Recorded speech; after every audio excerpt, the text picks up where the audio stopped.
Guys అందరికీ welcome back. ఈరోజు conditional operators పైథాన్లో చూద్దాం. డే 3 వచ్చేసి. డే 2లో మనం ఆపరేటర్స్ వాటి గురించి డిస్కస్ చేసాం. డే 1లో డేటా టైప్స్ గురించి డిస్కస్ చేసాం. సో ఇది డే 3. సో కండిషనల్ ఆపరేటర్స్ అంటే ఆపరేటర్స్ చెప్పేశారు కదా నిన్న. అంటే కండిషనల్ ఆపరేటర్స్ వేరు, greater than, less than or equal to, greater than or equal to, okay, not equals to ఇలా కూడా రాస్తారు. ఓకే, సో కండిషనల్ ఇది రిలేషనల్ ఆపరేటర్స్. ఇవి రిలేషనల్ ఆపరేటర్స్ అంటారు, అంటే రిలేషన్ చెప్తారు. Okay, relational operators. Conditional statements ఏంటి అంటే ఇఫ్ అని ఎప్పుడైనా ఉన్నారా? If else, nested if else, ఇవి. సో వీటి గురించి మాట్లాడుకునే ముందు మనకి ఇవి తెలియాలి. ఇవి ఎట్లా అంటే A = 5, B = 3. సో సపోజ్ నువ్వు ఇప్పుడు A గ్రేటర్ దాన్ B అన్నావు అనుకో, అంటే ఏంటి? A B కంటే పెద్దది, అవునా కదా? కరెక్టేనా కదా? చెక్ చేస్తుంది వాల్యూస్ తీసుకుని. కరెక్ట్ అయితే ట్రూ, లేకపోతే ఫాల్స్, రాంగ్ అయితే ఫాల్స్ ఇస్తుంది. ఓకే, సో అట్లానే మిగతాయి కూడా less than or equal to. మీకు ఇలాగ మ్యాథ్స్ తెలుసు కాబట్టి నేను అంత డెప్త్ మాట్లాడలేదు. నాట్ ఈక్వల్స్ టు అంటే A = 5 పెట్టావు, అండ్ ఇక్కడ A నాట్ ఈక్వల్స్ టు 5 అంటే ఏంటి అంటే 5కి ఈక్వల్ కాదా? ఇక్కడ యాక్చువల్ వాల్యూ 5, సో 5 తీసుకొచ్చి చెక్ చేస్తుంది ఈ స్టేట్మెంట్. 5కి ఈక్వల్ కాదు అని చెప్తున్నాను నువ్వు, సో ఇది ఫాల్స్.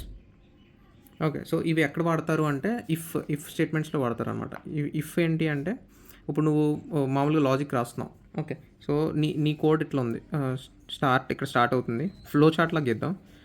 స్టార్ట్ అవుతుంది స్టేట్మెంట్ 1, ఓకే, రెగ్యులర్ది స్టేట్మెంట్ 2, అట్లా రెండు మూడు స్టేట్మెంట్లు ఉన్నాయి. స్టేట్మెంట్లు అంటే లైన్స్ ఆఫ్ కోడ్. సో ఎట్లా ఉంటుంది కదా నీ కోడ్. సో స్టేట్మెంట్ 1, 1, 2, 3 అయ్యాక స్టాప్, మొత్తం ఎగ్జిక్యూట్ అయ్యి స్టాప్ అవుతుంది. ఇది ఒక వే మనం ఫస్ట్ నుంచి నేర్చుకుంటుంది. కాకపోతే ఇఫ్ కండిషన్ వచ్చినప్పుడు ఎట్లయితుందంటే స్టార్ట్ అవుతుంది స్టేట్మెంట్ 1. ఇప్పుడు ఇక్కడ స్టార్ట్ అయింది స్టేట్మెంట్ 1, స్టేట్మెంట్ 2, ఇఫ్ కండిషన్ వచ్చింది. ఇఫ్ కండిషన్ లోపల స్టేట్మెంట్ 3, ఎల్స్ కండిషన్ లోపల స్టేట్మెంట్ 4 ఇట్లా పెట్టామంటే, సో దాని అర్థం ఏంటంటే ఇఫ్ కండిషన్ చెక్. ఇక్కడ స్టేట్మెంట్ 1, స్టేట్మెంట్ 2 దాకా బాగానే వస్తుంది. ఇక్కడ ఇఫ్ కండిషన్ చెక్కింగ్ కదా, స్టేట్మెంట్ 2 అవ్వగానే. సో ఇఫ్ కండిషన్ చెక్కింగ్ జరుగుతుంది. ఇఫ్ అది ఇచ్చిన వాల్యూ ట్రూ అయితే స్టేట్మెంట్ 3 ఎగ్జిక్యూట్ అవ్వాలి. ఇచ్చిన వాల్యూ ఫాల్స్ అయితే ట్రూ, స్టేట్మెంట్ 4 ఎగ్జిక్యూట్ అవ్వాలి. అంటే ఏదో ఒకటే ఎగ్జిక్యూట్ అవుతుంది. ఈ రెండింటిలో ఏదో ఒకటి ఎగ్జిక్యూట్ అయినా లాస్ట్లో ఫైనల్ ఎండ్ స్టేట్మెంట్ ఎగ్జిక్యూట్ అవుతుంది. డైరెక్ట్ ఇక్కడ ఇంకో స్టేట్మెంట్ ఉంది, స్టేట్మెంట్ ఎండ్ దీని పేరు. Okay, so end statement execute అవుతుంది అన్నమాట. సో ఇది ఫ్లో. సో ఇక్కడ పైథాన్లో మెయిన్ మీరు ఫాలో అవ్వాల్సింది ఏంటి అంటే ఇండెంటేషన్ అంటాడు. అంటే ఏంటంటే ఇఫ్ కండిషన్ రాస్తావు ఇక్కడ లోపల, అంటే ఇది అయితే 2 డాట్లు పెట్టి కింద లైన్లోకి రావాలి. ఎంటర్ కొట్టంగానే ఆటోమేటిక్ కొన్ని కంపైలర్స్ ఇక్కడ స్పేస్ పికప్ చేస్తాయి. ఒక ట్యాబ్ ఉంది కదా మీ కీబోర్డ్లో, ట్యాబ్ రిలేటెడ్ స్పేస్ పికప్ చేసి ఇక్కడ నుంచి కోడ్ స్టార్ట్ అవుతుంది అనమాట ఇఫ్ కండిషన్లోకి. దీన్ని ఇండెంటేషన్ అంటారనమాట ఈ స్పేస్ని. సో ఎందుకు అంటే మీరు వేరే లాంగ్వేజ్లో చూస్తే, Cలో చూస్తే ఇట్లా ఉంటుంది, బ్రాకెట్స్ పెట్టి ఇఫ్ క్లోజ్ చేస్తాడు, ఎల్స్ రాసి బ్రాకెట్స్ పెడతారు ఇట్లా. సో ఇక్కడ బ్రాకెట్స్ ఉండవు కాబట్టి నువ్వు ఇండెంటేషన్ ఫాలో అవ్వాలి. అండ్ ఆల్సో ఈ దీన్ని ఏమంటారు, ఈస్ టూ కూడా ఫాలో అవ్వాలి. ఓకే, సో ఎల్స్ మళ్ళీ ఎక్కడ రాస్తావు అంటే ఈ స్టేట్మెంట్ అయిపోతుంది. నువ్వు లోపల ఇఫ్ అయితే స్టేట్మెంట్ 3 అని చెప్పావు కదా, స్టేట్మెంట్ 3 ఇది అయిపోయాక ఎల్స్ ఇక్కడ వస్తుంది బయట, ఎల్స్కి డాట్స్ వస్తాయి, మళ్ళీ ఎల్స్కి సేమ్ ఇండెంటేషన్.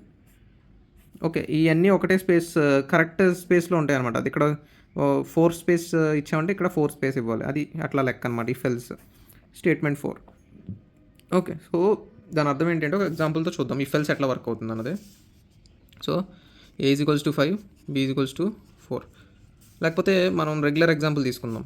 ఏజ్ అన్న ఒక థింగ్ ఇస్తారు. సో నేను మాట్లాడలేదు కదా, ఎప్పుడు మనం రెగ్యులర్గా ఒక వేరియబుల్ తీసుకుంటే దానికి కాన్స్టెంట్ వాల్యూ అసైన్ చేస్తున్నాం, 10 కానీ ఇట్లా ఎగ్జాంపుల్ కింద.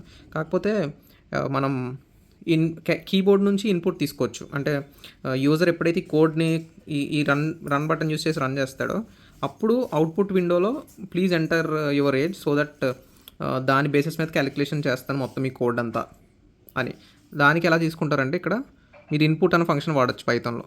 ఇన్పుట్ ఆఫ్ నువ్వు ఆ సోదంతా చెప్పావు కదా, please enter your age so that I can assist you whether you are eligible for voting or not అని ఇట్లా ఇలా రాసేసి సేమ్ పెట్టామంటే, సో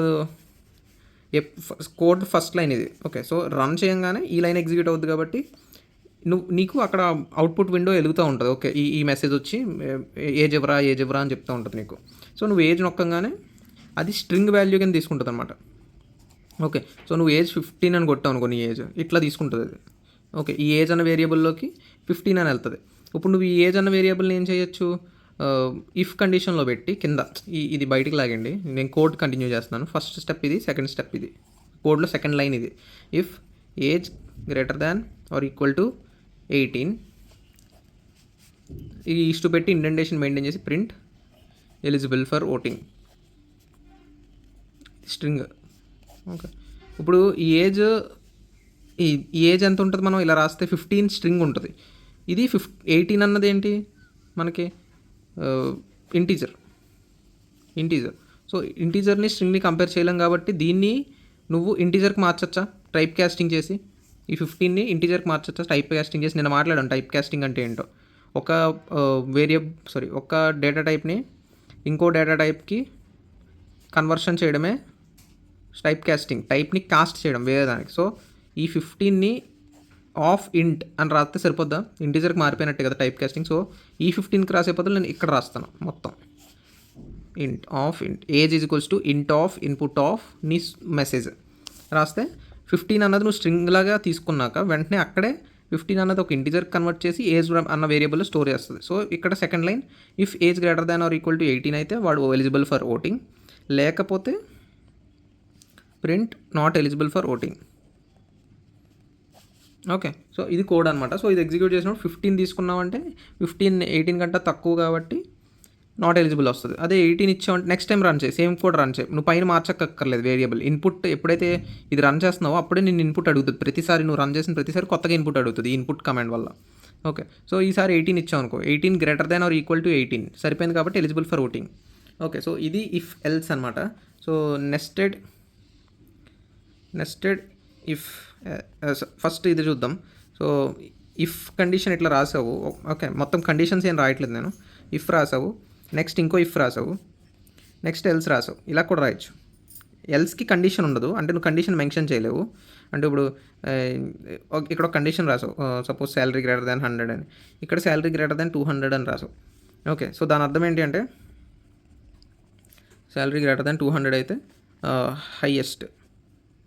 హై అని ప్రింట్ చేయమన్నాం. ఓకే, ప్రింట్ ఫంక్షన్ ఉంటుంది, నేను రాయట్లేదు.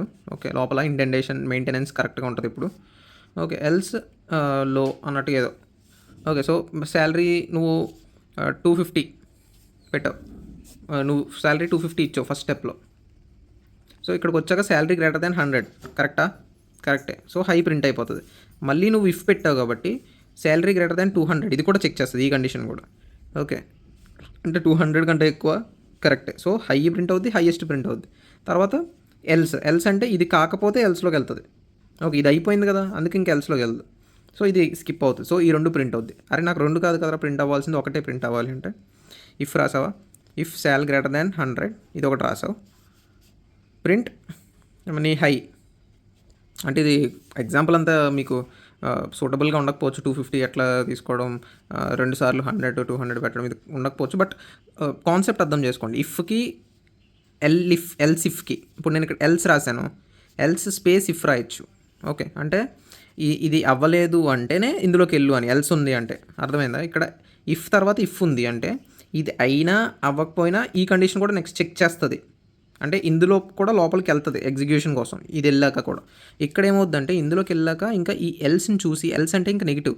ఓకే, నేను ఆల్రెడీ దీన్ని చూస్ చేసుకున్నాను, ఒకరిని చూస్ చేసుకున్నాను, ఇంకో వాళ్ళని చూస్ చేసుకోవద్దు అంటే దీనికి ఇది అపోనెంట్ కదా, ఇఫ్కి ఎల్స్ అపోనెంట్. సో ఇఫ్ జట్లోకి వెళ్ళిపోయాను, నేను ఎగ్జిక్యూట్ చేసుకున్నాను, నాకు ఎల్స్ అన్న కూడా అపోనెంట్. సో ఇంకా ఈ ఎల్స్లోకి నేను వెళ్ళక్కర్లేదు. ఇంకా ఇక్కడ ఎన్ని కండిషన్లు ఉన్నా అది చెక్ చేయదన్నమాట అట్లనే. ఓకే, సో ఈ ఇఫ్కి మళ్ళీ ఎల్స్ ఉంటుంది లోపల. ఓకే, మళ్ళీ ఈ ఎల్స్కి నువ్వు ఈ ఎల్స్కి కండిషన్ పెట్టక్కర్లేదు కదా, ఇలా రాస్తే కండిషన్ లేనట్టు డైరెక్ట్ ఈ ఇఫ్ ఫెయిల్ అయ్యింది అంటే ఈ ఎల్స్లోకి వెళ్ళిపోతుంది డైరెక్ట్.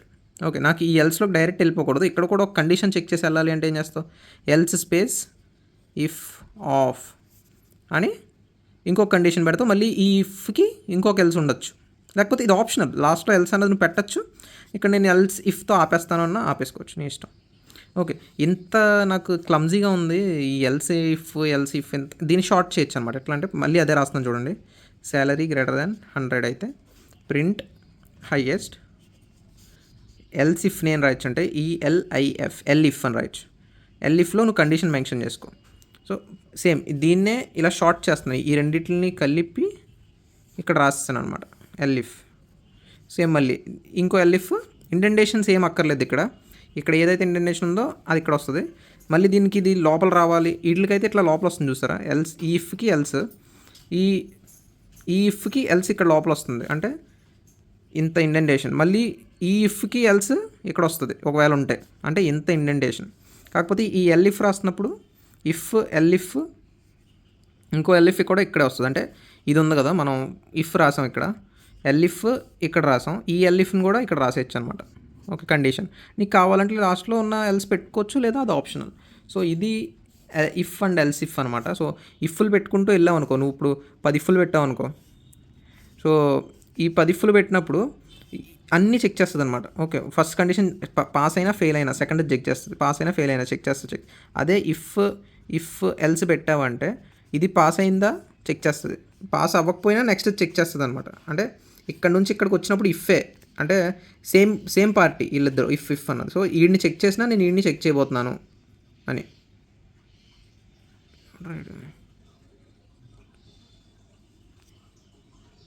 సో ఇప్పుడు మనం ఇది చూసాం కదా, ఏది రిలేషనల్ ఆపరేటర్స్. సో ఇందులో మనం ఇప్పుడు ఒక కండిషన్ ఉంది. ఓకే, ఇది ఏ గ్రేటర్ దాన్ బి చెక్ చేస్తుంది. అయితే ఏమవుతుంది, ఒకవేళ ఏ నిజంగానే గ్రేటర్ దాన్ ఉంటే ట్రూ రిటర్న్ చేస్తుందని చెప్పాను కదా. అదే నేను 2-3 కండిషన్లు చెక్ చేయాలి, బి గ్రేటర్ దాన్ సి అన్నది కూడా చెక్ చేయాలి.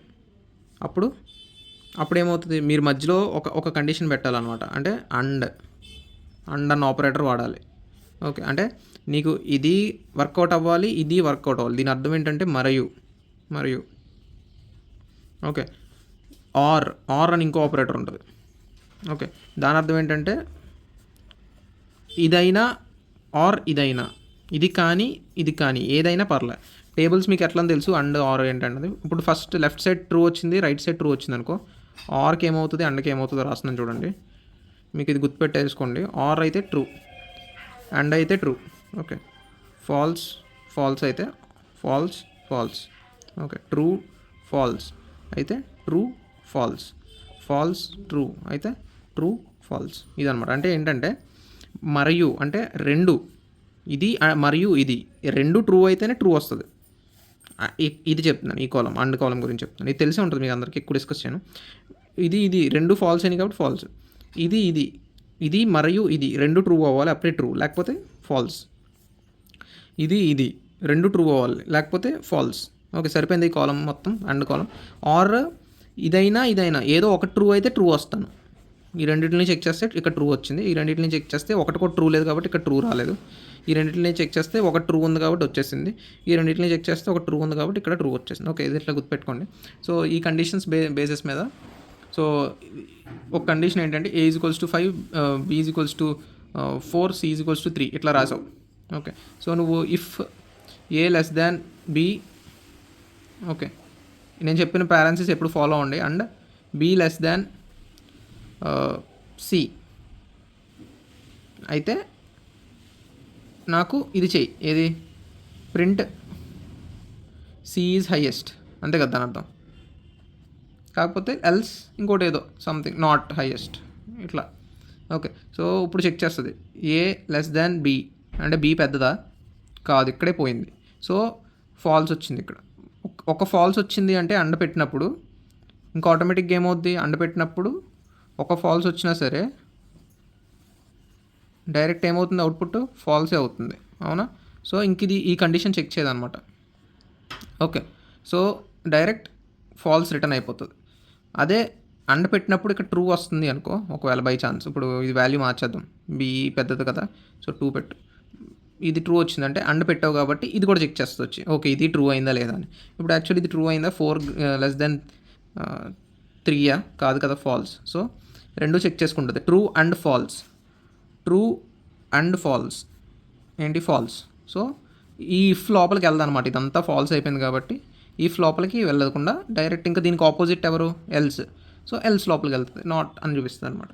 ఓకే, సో ఇది ఇంకొక టైప్ అనమాట. అంటే అండ్ ఆర్ పెట్టుకుని మల్టిపుల్, ఇప్పుడు దాకా మనం చూసింది ఇఫ్ కండిషన్లో, ఇందాక దాకా చూసింది ఏం పెట్టాం, సింగిల్ కండిషన్, వన్ కండిషన్, ఇక్కడ టూ కండిషన్, అట్లా నువ్వు ఎన్ని కండిషన్స్ అయినా పెట్టచ్చు ఈ అండ్ ఆర్ ఆపరేటర్స్ పెట్టి.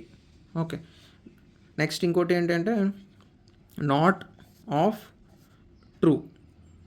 అంటే ఇక్కడ ట్రూ అనే ఆప్షన్ వచ్చింది, అవుట్పుట్ వచ్చింది అనుకుందాం. Suppose A greater than B అన్నదే తీసుకున్నాం, నాట్ అన్న ఆపరేటర్ వాడామనుకో. ఓకే, నాట్ ఆపరేటర్ వాడితే ఏంటంటే దీనికి ఆపోజిట్ అనమాట output. So A greater than B అయినా కాదు, A actually less than B. So ఇది ఫాల్స్ అవుతుంది, అవునా, యాక్చువల్లీ లోపలిది. సో నాట్ పెట్టావు కాబట్టి ఫాల్స్ కాస్త ఆపోజిట్ అయిపోయి ట్రూ అనమాట ఇంకది. సో ఇది ఒక ఆపరేటర్. ఇవన్నీ ఇలా గుర్తుపెట్టుకోండి. ఇది సేమ్ ఇట్లా హ్యాండ్స్ ఆన్లో కూడా చేద్దాము. అండ్ ఇప్పుడు దాకా అంతా చూసారు కాబట్టి ఒక చిన్న క్వశ్చన్. సో 5 and 7 ఇట్లా ఉంటే ఆన్సర్ ఏమొస్తుంది? 5 వస్తుందా, 7 వస్తుందా, అసలు ఏమొస్తుంది? అసలు ఈ జస్ట్ ఇదే టైప్ చేశారు మీరు మన ఇంటర్ప్రెటర్లో. సో ఆన్సర్ ఏమొస్తుంది? మనం ఇందాక మాట్లాడుకున్న దాని ప్రకారం అండ్ ఆపరేటర్ వాడితే, ఇప్పుడు నేను వచ్చిన ఎగ్జాంపుల్ చెప్తాను. 1 అంటే ట్రూ అని, ఇంకా 1, 2, 3 ఏం పెట్టినా ట్రూ అని, 0 పెడితే ఫాల్స్ అని. ఓకే, సో ఇప్పుడు దీని అర్థం ఏంటి? లెఫ్ట్ సైడ్ 5 ఉంది అంటే ఏంటి? ట్రూ అని. రైట్ సైడ్ అంటే ట్రూ వచ్చింది అండ్ ఆల్సో అండ్ వచ్చింది అంటే దీన్ని కూడా చెక్ చేయాలని, అవునా? దీన్ని కూడా చెక్ చేయాలి అంటే ఇది ఏంటి? ట్రూ. ఇందాక మనం మాట్లాడుకున్నాం కదా పైన, ఇది ఫస్ట్ ఫాల్స్ వస్తే డైరెక్ట్ ఇంక రిటర్న్ అయిపోయి దాన్ని షార్ట్ సర్క్యూట్ అంటారనమాట. షార్ట్ సర్క్యూట్ అంటే సగంలో ఇంక అర్థమైపోద్ది దానికి. ఓకే, ఒకటైనా ఫాల్స్ వచ్చింది కాబట్టి అండ్ వాడేసాం కాబట్టి ఇంకోటి చెక్ చేయక్కర్లేదు, ఇంకో టోటల్ రిజల్ట్ ఎట్లానో ఫాల్స్ అని రిటర్న్ చేయాలి మనం అని. సో దాన్ని షార్ట్ సర్క్యూట్ అంటాడు. సో ఇట్లానే ఇప్పుడు ఫస్ట్ది ట్రూ కదా, అండ్ 7 ట్రూ. సో అవుట్పుట్ ఏమొస్తుంది? 7 వస్తుంది. ఓకే, ఇప్పుడు నువ్వు 0 and 7 ఇలా రాసావు, ఇది ఫాల్స్. అండ్ ఆపరేటర్ వాడావు అంటే దాని అర్థం ఏంటి? సో ఫస్ట్ ఇది ట్రూ కదా, 7 అంటే ట్రూ చెప్పాను కదా ఇందాక. ఫాల్స్ అంటే 0 అని, మిగతా ట్రూ అని. సో ఇంకా ఇది షార్ట్ సర్క్యూట్ అవ్వడం వల్ల ఇక్కడ వరకే చెక్కింగ్ జరుగుతుంది. సో రిటర్న్ ఏమవుతుంది? 0 అవుతుంది అనమాట ఆప్షన్. ఆన్సర్ 0 వస్తుంది అవుట్పుట్ కింద, అర్థమైనా? అట్లనే ఆర్ పెట్టారు అనుకోండి, 0 or 7 అని. సో అప్పుడు ఏమవుతుంది? షార్ట్ సర్క్యూట్ జరుగుతుందా? ఇది ఫాల్స్. ఓకే, అర్థమైంది. నెక్స్ట్ ఇంకేమన్నా ట్రూ ఉందా అని ఎత్తుక్కోవడానికి వెళ్తుంది. సో మొత్తం జరుగుతుంది కాబట్టి ఆన్సర్ 7 వస్తుంది. ఓకే, సో ఇదనమాట మొత్తం మన operators, relational operators and conditional స్టేట్మెంట్స్కి. సో ఇఫ్ ఎల్స్లో ఇఫ్ ఎల్స్లు, ఇఫ్ ఇవన్నీ చూసారు, అర్థమైంది అనుకుంటున్నాను. సేమ్ హ్యాండ్స్ ఆన్లో కూడా ఎక్స్ప్లెయిన్ చేస్తాను కొంచెం ఇన్ డెప్త్గా. మీకు ఏమైనా డౌట్స్ ఉంటే అక్కడ అడగండి, ఇక్కడైనా అడగండి. So that should be all for today guys. Hope you like this session. By.